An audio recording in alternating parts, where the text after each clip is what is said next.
వాల్టా చట్టానికి పదును. చెరువుల రక్షణకు సర్కారు చర్యలు. 4 స్థాయిల్లో వాల్టా అథారిటీల ఏర్పాటుకు నిర్ణయం. స్టేట్ అథారిటీ ఎక్స్ అఫీషియో చైర్పర్సన్గా పంచాయతీరాజ్ శాఖ మంత్రి, సభ్యులుగా మరో 22 మంది సెక్రటరీలు, ఎన్జిఓ ప్రతినిధులు, నిపుణులు. నీటి వనరుల పరిరక్షణకు ఈ అథారిటీలకు విస్తృతమైన అధికారాలు. వాల్టా చట్టం 2002లో తీసుకొచ్చారు. 2002 వాల్టా యాక్ట్ అంటారు. ఈ వాల్టా యాక్ట్ని రక్షించాల్సింది కలెక్టరే దానికి చీఫ్ అన్నమాట. అంటే ఆయనే ఆ చెరువుల్లో ఉన్న ఆ నాలాలు కానీ చెరువులను కానీ రక్షించాలి. ఇది వాల్టా చట్టం కిందికి వస్తుంది ఇదంతా కూడా. మేము ఇప్పటివరకు చేసిన స్టోరీస్, ఒక వాసవి కన్స్ట్రక్షన్ కానీ, ఏది ఇక్కడ వీడు చేస్తున్న దుర్మార్గం, ఒక అవంతిక కన్స్ట్రక్షన్ కానీ ఎక్కడ అమీన్పూర్లో, ఒక అదిత్రి కన్స్ట్రక్షన్ కానీ అదే అమీన్పూర్లో, ఇన్కార్ అనే ఒక ముంబైకి చెందిన కంపెనీ, కేటీఆర్ మహిపాల్ రెడ్డి ఇందులో ఉన్నారు, వాళ్ళు కానీ, ఈ దొంగలంతా మొత్తం నాలాలని డైవర్ట్ చేసి ఈ నాలాలు వీళ్ళే కట్టిస్తున్నారు.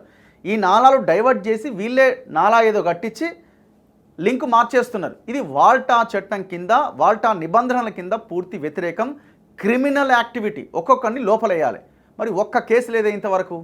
హైడ్రా వచ్చిన ఇన్ని రోజుల తర్వాత కూడా మేము వెళ్ళిన వాసవి కన్స్ట్రక్షన్ మీద కానీ, అవంతిక మీద కానీ, అదిత్రి మీద కానీ, మేము వెళ్ళినే చెప్తున్నాను, ఇంకా చాలా ఉన్నాయి, ఇన్కార్ కానీ. మరి ఇట్లాంటి వాడి మీద ఇంతవరకు ఇట్లా వర్టెక్స్ అని ఒకటి కడుతున్నారు కూకట్పల్లిలో. వాడిది సర్వే నెంబర్ ఏమో, వాడి డాక్యుమెంట్లోనేమో మదీనా కూడా సర్వే నెంబర్, అది వాడు కట్టేదేమో కూకట్పల్లిలో కడతాడు. ఎంత దుర్మార్గం ఇది! మొత్తం చెరువులు. మరి ఇక్కడ ఏడ కడుతున్నాడు? చెరువుని ప్రభుత్వ భూమిలో కడుతున్నాడు. ఇట్లాంటి రియల్ ఎస్టేట్ కంపెనీలు నాలాలు మొత్తం డైవర్ట్ చేసి వెంచర్లు వేస్తున్నారే. మరి ఇది వాల్టా యాక్ట్కి విరుద్ధం కదా. మీరు వాల్టా యాక్ట్ని స్ట్రెంథెన్ చేయాలంటే, ఈ చట్టానికి పదును పెట్టాలంటే మీరు ఇట్లాంటి దొంగలందరినీ లోపలేయాలి. వేరే దేశాల్లో అయితే నడి రోడ్డు మీద షూట్ చేసి అవతల పడేస్తారు. ఉరిశిక్షలే ఉంటాయి. ఇంకా అట్లాంటి ఎందుకంటే ప్రకృతిని విధ్వంసం చేయడం అన్నది చాలా దేశాల్లో పెద్ద క్రైమ్. అది చెరువులు, కుంటలు, నాలాలు, ఇతర నీటి వనరుల పరిరక్షణ కోసం వాల్టా చట్టాన్ని పూర్తి స్థాయిలో అమలు చేసేందుకు రాష్ట్ర సర్కార్ సిద్ధమవుతున్నది. హైడ్రా తరహాలోనే జిల్లాలు, మండలాలు, గ్రామాల్లోనూ అథారిటీలు ఏర్పాటు చేయాలనే డిమాండ్ నేపథ్యంలో ఈ నిర్ణయానికి వచ్చినట్టుగా తెలుస్తున్నది.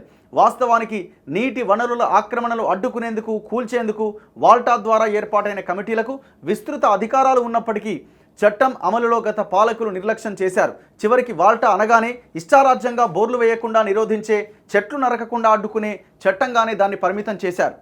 కానీ అది కాదు, మొత్తం అన్నింటినీ పరిరక్షించాలి. ఎంత ఘోరం అంటే దీనికి కలెక్టర్ బాధ్యత, కలెక్టరే పర్మిషన్స్ ఇచ్చేసారు. ఎంత ఘోరం ఇది!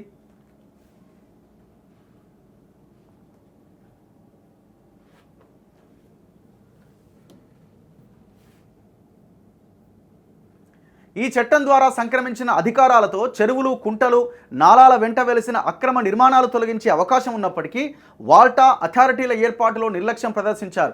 ఫలితంగా గత 10 సంవత్సరాల్లో ఆక్రమణలు పెరిగి చెరువులు, కుంటలు కుంచుకుపోయాయి. 4 స్థాయిల్లో అథారిటీలు. The Telangana water, land and trees act 2002 ప్రకారం ఈ చట్టాన్ని అమలు చేసేందుకు రాష్ట్ర, జిల్లా, డివిజనల్, మండల స్థాయిలో Telangana water, land and trees అథారిటీలు ఏర్పాటు చేయాల్సి ఉంటుంది. రాష్ట్ర స్థాయి అథారిటీ ఎక్స్ అఫీషియో చైర్పర్సన్గా రాష్ట్ర పంచాయతీరాజ్ గ్రామీణాభివృద్ధి శాఖ మంత్రి, వైస్ చైర్పర్సన్గా చీఫ్ సెక్రటరీలు వ్యవహరిస్తారు. ఎవరెవరు? 2 మహిళలే. ఒక ఆమె సీతక్క, ఇంకొకరు శాంతికుమారి. ఎమ్మెల్యేలు, వివిధ శాఖల సెక్రటరీలు, ఎన్జిఓ ప్రతినిధులు, నిపుణులు సహా 22 మంది సభ్యులుగా ఉంటారు. ఎక్స్ అఫీషియో సభ్యులుగా అసెంబ్లీ నుంచి 3 ఎమ్మెల్యేలను ప్రభుత్వం నామినేట్ చేయాలి. అందులో ఒకరు ప్రధాన ప్రతిపక్షానికి చెందిన ఎమ్మెల్యే ఉండాలి. రాష్ట్ర agriculture, irrigation, municipal administration, rural water supply, Panchayati Raj, అటవీ, పర్యావరణ శాఖలకు చెందిన సెక్రటరీలతో పాటుగా professor Jayashankar agriculture university vice chancellor ex officio మెంబర్లుగా వ్యవహరిస్తారు. వీరితో పాటు లైఫ్, ఎర్త్ సైన్సెస్, ఇంజనీరింగ్ డిపార్ట్మెంట్లకు చెందిన 3 ప్రొఫెసర్లు, నీరు, భూసారం, ఆర్థిక రంగాల్లో 3 నిపుణులు సభ్యులుగా నియమించాల్సి ఉంటుంది. అలాగే సహజ వనరుల పరిరక్షణ కోసం పనిచేసే 5 నాన్ అఫీషియల్ పర్సన్స్ కూడా సభ్యులుగా నియమించాలి. ఎస్సీ, ఎస్టీ, మహిళా కేటగిరీల నుంచి వీరిని ఎంపిక చేయాల్సి ఉంటుంది. ఎక్స్ అఫీషియో మెంబర్ సెక్రటరీగా గ్రామీణాభివృద్ధి శాఖ సెక్రటరీ వ్యవహరిస్తారు. ఇదే పద్ధతిలో జిల్లా స్థాయిలో వాల్టా అథారిటీ ఎక్స్ అఫీషియో చైర్పర్సన్గా కలెక్టర్, ఎక్స్ అఫీషియో మెంబర్గా ఒక ఎంపీ, ఇద్దరు ఎమ్మెల్యేలు, ఇందులో ఒకరు ప్రధాన ప్రతిపక్ష ఎమ్మెల్యే ఉంటారు. రాష్ట్ర స్థాయిలో లాగే జిల్లాలో కూడా కలెక్టర్ చైర్మన్గా వ్యవహరిస్తారు. వివిధ శాఖల జిల్లా అధికారులు, స్వచ్ఛంద సంస్థల ప్రతినిధులు సభ్యులుగా ఉంటారు. ఆర్డీఓ చైర్మన్గా డివిజనల్ అథారిటీ, తహసీల్దార్ చైర్మన్గా మండల స్థాయి అథారిటీలు ఏర్పాటు చేయాలి. ఆయా అథారిటీల్లో వివిధ శాఖల అధికారులు సభ్యులుగా ఉంటారు. ఈ అథారిటీలు కనీసం 3 నెలలకు ఒకసారి సమావేశం కావాలి. 1/3 కోరం ఉన్న సమావేశం కావచ్చని ఈ చట్టం వెల్లడిస్తున్నది. ఎంత గొప్ప అద్భుతమైన చట్టం ఇది! రాష్ట్ర స్థాయిలో పంచాయతీరాజ్ శాఖ మంత్రి, రాష్ట్ర సెక్రటరీ, జిల్లా స్థాయిలో జిల్లా కలెక్టరు అధికారులు, నెక్స్ట్ మండల స్థాయిలో ఆర్డీఓ అండ్ ఎంఆర్ఓ కింది స్థాయిలో, ఇట్లా స్టెప్ బై స్టెప్ ఈ చట్టాన్ని చాలా పగడ్బందీగా రూపొందించారు. మరి ఈ చట్టం అమలైందా? ఈ చట్టం అమలైతే హైడ్రానే అక్కర్లేదు. ఈ చట్టం అమలైతే ఎక్కడికక్కడ కూల్చివేతలు చేసేయచ్చు. మీకు ఎగ్జాంపుల్ చూపిస్తున్నా. ఈ హైడ్రా పనిచేస్తున్నప్పుడే, హైడ్రా ఏర్పాటు చేసిన తర్వాతే అమీన్పూర్లో బందం కొమ్ము చెరువు అని ఒకటి ఉంటుంది. దాన్ని రైట్ సైడ్ పక్కన ఫెన్సింగ్ అంతా తొలగించేసారు. పెద్ద పెద్ద పిల్లర్లు తెచ్చి ఆడెత్తేసారు. ఆమె ఇరిగేషన్ ఆమెకి ఫోన్ చేసి అడిగితే, మొన్న ఒక జర్నలిస్ట్ ఫోన్ చేసి అడిగితే, ఏమో సార్ మాకు తెలియదు, మాకేం తెలుసు, అది ఎవరో ఏడ్చిపోయారు. మరి సీసీ కెమెరాలు ఉన్నాయి కదా మేడం, అక్కడ సీసీ కెమెరాలు చూసిరా అంటే, అవి సీసీ కెమెరాల్లో బండి నెంబర్ కనబడతలేదు, కొంచెం చీకటి ఉంది, అట్లా ఉంది ఇట్లా ఉందని మాట్లాడుతున్నారు. ఈ వాటా చట్టాన్ని పరిరక్షించాల్సిన కలెక్టరే, జిల్లా స్థాయిలో కలెక్టరే పర్మిషన్స్ ఇస్తే, ఇప్పుడు నేనేమంటున్నా, లాస్ట్ అదే అమీన్పూర్లో ఆ జిల్లాకు సెక్రటరీగా శరత్ అని ఉండే. ఇప్పుడు అమీన్పూర్లో చేసిన ప్రతి వాడు 7 తుమ్ములు ముంచిన అదిత్రి వాడు కానీ, నాలా మీద మొత్తం డైవర్ట్ చేసి కడుతున్న అవంతిక వాడు కానీ, ఇక్కడ ఇన్కార్ వీళ్ళంతా ఆయనే కదా వాల్టాక్ అధిపతి, చైర్మన్. మరి ఏం చేసినట్టు? చాలా భయంకరమైన దృశ్యాలు ఉంటాయి. మేము మొన్న పోయినప్పుడు కూడా మీరు ఆ వీడియోలు చూస్తే, చాలామంది లక్షల మంది వీడియోలు చూస్తూ ఉన్నారు.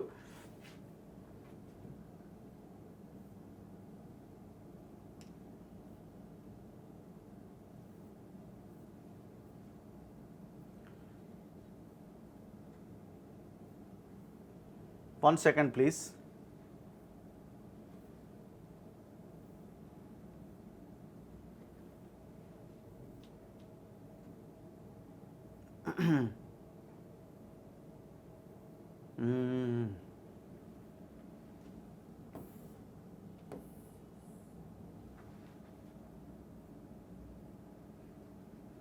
ఇగో ఇది సాకి చెరువు అని, పటాన్ చెరువు దగ్గర.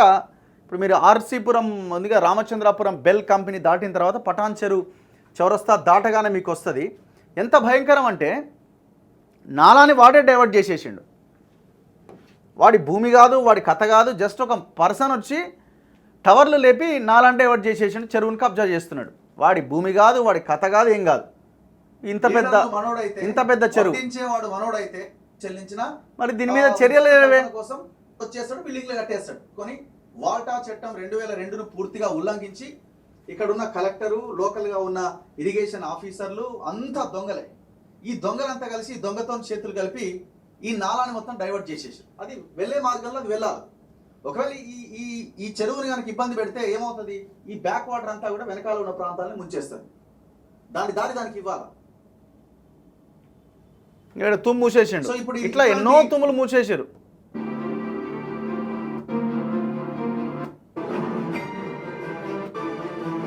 వెరీ క్లియర్ గా ఇప్పుడు ఎట్లా కడుతున్నాడు? ఇప్పుడు ఇది వాల్టా చట్టానికి విరుద్ధం. వాడే కట్టిస్తున్నాడు ఈ నాలాని. ఎవడిచ్చిండు వాడికి రైట్? ఈ నాలా డైవర్ట్ చేసి వాడే ఇంకొక లింక్ చేసి దాన్ని అటు దారి మళ్ళీ ఇస్తా ఉన్నాడు, వీడి దాంట్లోకి రాకుండా. ఎంత దుర్మార్గం! మళ్ళీ ఇది వాడి భూమే కాదు, ఇది గవర్నమెంట్ ల్యాండ్, టీఎస్ఐఏసీ ల్యాండ్. మరి ఏం చేస్తుంది గవర్నమెంట్ ఇంకా గూలగొట్టకుండా? ఇప్పుడు ఇట్లాంటి టవర్లు కనుక మీరు ఫస్ట్ గూలగొడితే ప్రజలకు ఒక నమ్మకం పెరుగుతుంది నీ హైడ్రా మీద. ఫస్ట్ ఇవి కదా గూలగొట్టాల్సింది మీరు. మరి ఇవెందుకు గూలగొడతలేరు? ఇదేమో ఆక్యుపెన్సీ అయిందా? అది కూడా కాలే కదా. జనమే నివసిస్తలేదు, ఇంకా అక్కడ కడుతున్నారు. ఇంకా నేలమట్టం చేయాలి కదా వీటిని. మరి వీటి జోలికి ఎందుకు పోతలేరు? ఒక్క రియల్ ఎస్టేట్ కంపెనీ ఒక టవర్ని కూల్చిరా, చెరువులు కట్టినాయి. వై? ఎందుకు? ఇంకెప్పుడు పోతాయి బుల్డోజర్లు? ఎక్కడో రామ్నగర్ తొర్రలకు పోయినాయి, ఎక్కడో గండిపేటకు పోయినాయి, లేకపోతే ఇంకెక్కడో ఎర్రగుంటకు పోయినాయి, బాచుపల్లికి పోయినాయి. కానీ గీడ నగరం నడిబొడ్డున ఉన్న వాటి దగ్గరికి ఎందుకు పోతలేరు? ఎందుకు మూసాపేట్ మైసమ్మ కుంట చెరువును ముంచిన వాసవి కన్స్ట్రక్షన్స్ మీద పడతలేరు? మాకు తెలిసింది ఏంటంటే ఆయన ముఖ్యమంత్రి ఇంటి చుట్టూ తిరుగుతున్నాడట. మరి ఇంకా కాపాడే ప్రయత్నం ఏమైనా చేస్తున్నారా ఆయన్ని? అసలు వాళ్ళ మీద క్రిమినల్ కేసులు పెట్టాలి, అధికారుల మీద, ఈ వాసవి వెనకాల ఉన్న అధికారుల మీద కేసులు పెట్టాలి. చెరువు మ్యాప్ని మార్చేసిరు వీళ్ళు. మేము ఆరోపిస్తున్నాం, వాస్తవాలంటూ బయటికి తేల్చండి. మరి ఇప్పుడు ఈ వాల్టా చట్టాన్ని ఎవడు ఇక్కడ చేయాల్సింది? ఎవరు? ఈ వాల్టా ఇక్కడ రక్షించాల్సింది కలెక్టర్. మరి కలెక్టర్ ఏం చేసిండు? ఇట్లా ఎన్నో చేసినాం. మీరు ఏ వీడియో చూసినా ఇవే కనిపిస్తాయి మీకు.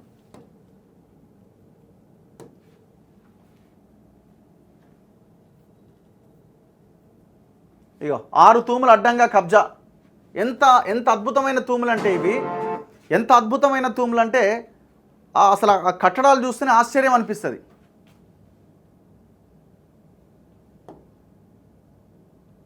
చూడండి. సో ఈ తూములు ఓపెన్ చేస్తే ఇక్కడ నుంచి ఇది తూము అనమాట. ఇది నిజాం కాలం నాడు కట్టిన తూము. ఇది బయోడైవర్సిటీ లేకు అమీన్పూర్ పెద్ద చెరువు నుంచి ఇక్కడ ఈ డైవర్షన్ అనమాట. ఆ నిండితే ఈ తూములు ఓపెన్ చేస్తే కిందికి వెళ్ళిపోతాయి డౌన్ స్ట్రీమ్. ఇందులో దాదాపు 39 ఫ్లోర్లు 10 టవర్లకు పర్మిషన్ ఇచ్చారు. ఇది ఆదిత్రి అనే ఒక కన్స్ట్రక్షన్ అమీన్పూర్లో. చూడండి ఎంత అద్భుతమైన తూము ఇది. ఎట్లున్నది? ఇట్లాంటివి 7 తూములను మొత్తం నేలమట్టం చేసి మూసిపడేసిండు. మీరు అక్కడికి వెళ్ళి నిలబడితే జుమ్మని నీళ్ళ సౌండ్ వస్తుంది, నీళ్ళు సీపేజ్ వస్తుంది కదా కిందికి. ఇది ఒకవేళ జర్ర ఇట్లా తూముని వదిలేస్తే ఇది మొత్తం మునిగిపోతుంది. రేపు గ్యారంటీ ఏముందా? చెరువు నిండితే ఇవన్నీ కొట్టుకపోవని గ్యారంటీ ఏమన్నా ఉందా? ఇదంతా కుంటనే. ఇక్కడ ఒక కింగ్ఫిషర్ అని ఒక పాండ్ ఉంటుంది. గూగుల్ మ్యాప్లో కూడా దాన్ని ఎత్తేసారు. ఎంత గొప్ప ఆఫీసర్లు ఉన్నారు చూడండి. అక్కడ ఒక ఇరిగేషన్ ఆఫీసర్ ఉన్నాడు. అసలు ఈ పాండు లేదు ఏం లేదని చెప్తారట. ఏది మొన్న రంగనాథ్తో రివ్యూలో కూడా.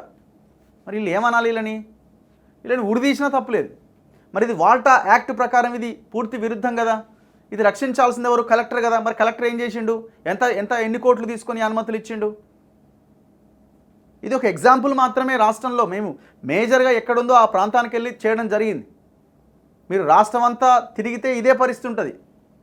మాకున్న శక్తి మేరకు మేము వెళ్ళే ప్రయత్నం చేస్తున్నాం. ఇంకా ఎన్నో ఇట్లా ఎన్నెన్ని చూపించాం. ఈ వాసవి అయితే ఏకంగా చెరువులనే కట్టిండు.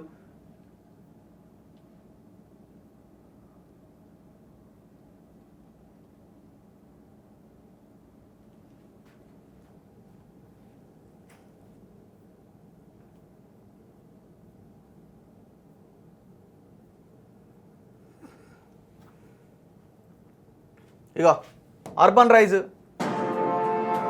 అనే కంపెనీ అమీన్పూర్లోనే. ఇది కూడా వీడైతే ఏకంగా ఈయన ఈ జడ్చర్ల ఎమ్మెల్యే, మాజీ ఎమ్మెల్యే ఉన్నాడు కదా లక్ష్మారెడ్డి, ఆయన అమయ కన్స్ట్రక్షన్స్ అని ఉంది.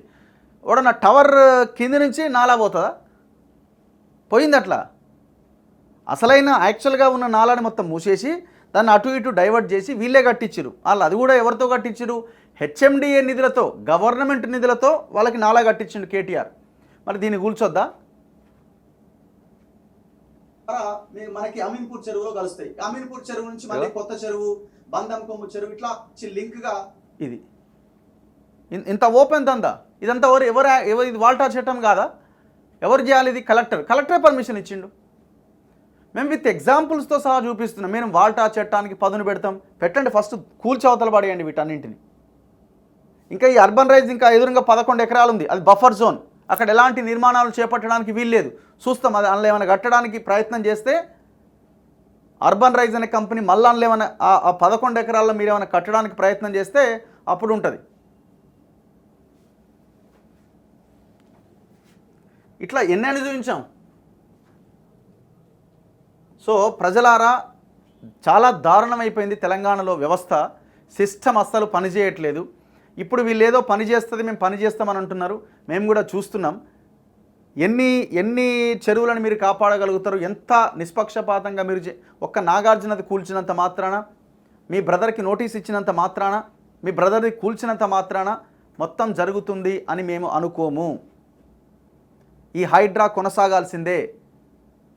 ఎవరు ఎన్ని మిమ్మల్ని అన్నా ధైర్యంగా నిలబడండి. మీకు గనక మంచి చేయాలి అన్న చిత్తశుద్ధి ఉంటే అడుగు ముందుకేయండి. ఇది జరగాల్సిందే. మొత్తం రాష్ట్ర వ్యాప్తంగా ఈ హైడ్రాని విస్తరించాల్సిందే. ఫస్ట్ మీరు అసెంబ్లీని సమావేశపరిచి అసెంబ్లీలో చట్టం తేవాలి. ఫస్ట్ అయితే ఆర్డినెన్స్ తీసుకురండి. 6 నెలల్లో చట్టం చేయడానికి అవకాశం ఉంటుంది. చలో 1-2 మంత్స్లో అసెంబ్లీని సమావేశం పరిచి చట్టం చేసేయండి. మీకు చిత్తశుద్ధి ఉంటే ఇమీడియట్గా ఈ పని చేయండి. అండ్ ఇంకొకటి, మీకు చిత్తశుద్ధి ఉంటే దీనికి అనుబంధంగా పబ్లిక్ కమిటీని ఏర్పాటు చేయాలి. అంటే పబ్లిక్ గురించి మాట్లాడే వాళ్ళ ఎన్విరాన్మెంటలిస్టులు కావచ్చు, సోషల్ యాక్టివిస్టులు కావచ్చు, వాళ్ళని ఇందులో ఇంక్లూడ్ చేయాలా, ఇందులో ఇన్వాల్వ్ చేయాలా. ఎందుకంటే ఇప్పుడు రంగనాథ్ గారికో, రేవంత్ రెడ్డి గారికో, ఇంకొకరికో ఇప్పుడు నాకైనా, ఇంకెవరికైనా, మీకైనా అందరికీ అన్ని విషయాలు తెలియాలని లేదు కదా. ఒక్కొక్కరు ఒక్కొక్క సబ్జెక్టులో ఎక్స్పర్ట్స్ ఉంటారు. సోషల్ యాక్టివిస్టులు వాళ్ళ సమాజం మీద అవగాహన ఉంటుంది, ఎన్విరాన్మెంటలిస్టులు వాళ్ళకు ప్రకృతి మీద, పర్యావరణం మీద అద్భుతమైన అవగాహన ఉంటుంది. అట్లాంటి వాళ్ళు ఎంతోమంది ఉన్నారు. ఇప్పుడు నేను పురుషోత్తం రెడ్డి గారు ఇంటర్వ్యూ చేసిన, ఆయన అద్భుతమైన లెక్చర్స్ ఇస్తుంటాడు, ఆయనకి అవగాహన ఉన్నది. వాళ్ళు ఎంతో పోరాటం చేసిరు, కొన్ని పదుల సంఖ్యలో కేసులు వేసిరు ఆ ఫిరంగినాల వాటి మీద వీటి మీద, వాళ్ళకు ఒక అవగాహన ఉన్నది. అట్లాంటి వాళ్ళని ఇన్వాల్వ్ చేయండి. మీరు ఎంతసేపు సర్వే నెంబర్లు చూసి, అధికారులు ఇచ్చే రిపోర్ట్లు చూసి, అన్ని దొంగ రిపోర్ట్లు, దొంగ అధికారులు చాలామంది, అందరినీ కాదు. మరి వాళ్ళు ఇచ్చే రిపోర్ట్ల ఆధారంగా మీరు కూల్చివేతలు చేస్తామంటే ఎట్లా? వాట్ ఈజ్ రైట్, రిటైర్డ్ ఆఫీసర్లు ఎంతోమంది నిజాయితీ గల వాళ్ళు ఉన్నారు, వాళ్ళందరినీ ఇన్వాల్వ్ చేయండి. అట్లా చేస్తేనే మీరు చిత్తశుద్ధితో ముందుకెళ్తున్నట్టుగా మేము భావించాల్సి ఉంటుంది.